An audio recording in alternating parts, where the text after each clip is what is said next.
నాకు ఇద్దరు పిల్లలు ఉన్నారు. నాకు ఇద్దరు పిల్లలు ఉన్నారు. I have 2 children. I have 2 children. మేరే 2 బచ్చే హై. మేరే 2 బచ్చే హై. నాకు ముగ్గురు పిల్లలు ఉన్నారు. నాకు ముగ్గురు పిల్లలు ఉన్నారు. I have 3 children. I have 3 children. మేరే 3 బచ్చే హై. 3 బచ్చే అంటే ముగ్గురు పిల్లలు. హే అంటే ఉన్నారు. ముగ్గురు పిల్లలు ఉన్నారు. నాకు ఒక కొడుకు ఒక కూతురు ఉన్నారు. I have 1 son and 1 daughter.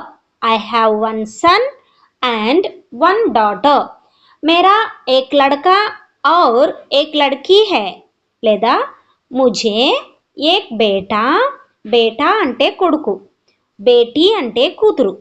ముझे एक बेटा నాకు ఒక కొడుకు और మరియు एक बेटी ఒక కూతురు హే ఉన్నారు. Thanks for watching and don't forget subscribe our channel స్తోత్ర ట్యుటోరియల్.